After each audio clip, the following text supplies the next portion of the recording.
RBIने दर कपात केली। याचा परिणाम काय होईल?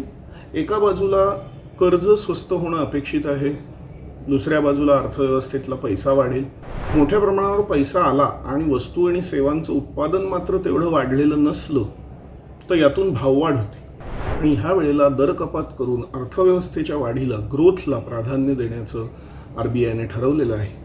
अखेरीस अपेक्षित असलेली RBIची दर कपात आज झाली।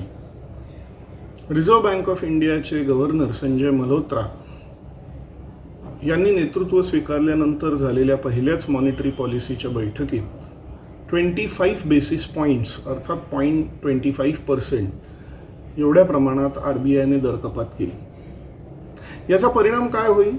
एका बाजूला कर्ज स्वस्त होणं अपेक्षित आहे, दुसऱ्या बाजूला अर्थव्यवस्थेतला पैसा वाढेल आणि या सगळ्यामुळे उद्योगधंद्याला चालना मिळेल आणि अर्थव्यवस्थेची वाढ शक्य होईल, अशी सगळी RBIची अपेक्षा आहे। अर्थात असं असलं तरी ह्या नाण्याची दुसरी बाजूही आहे।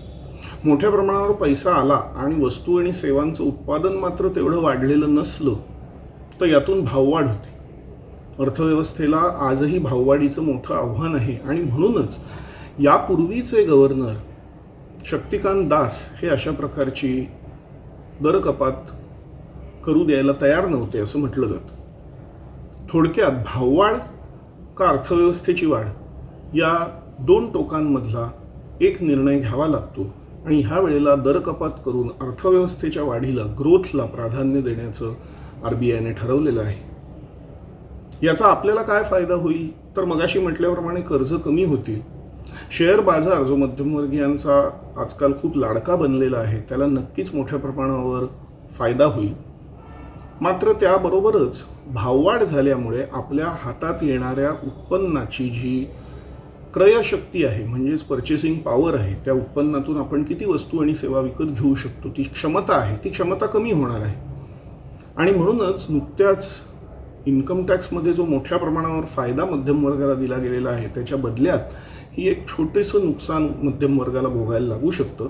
अर्थात आपला पैसा बाजारात हुशारीने गुंतवता आला आणि त्यातनं चांगला मोबदला मिळवता आला तर ह्या भाववाढीच्या नुकसानापासूनही मध्यम वर्गाचं संरक्षण होऊ शकतं।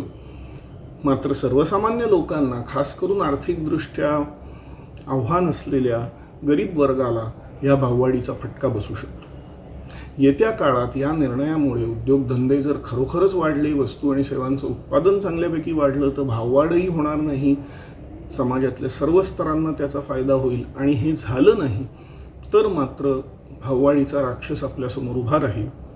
यापैकी कुठल्या दिशेला अर्थव्यवस्था जाते आणि त्यानुसार कुठल्या दिशेला RBI इथून पुढे जाते हे बघणं औत्सुक्यपूर्ण ठरेल।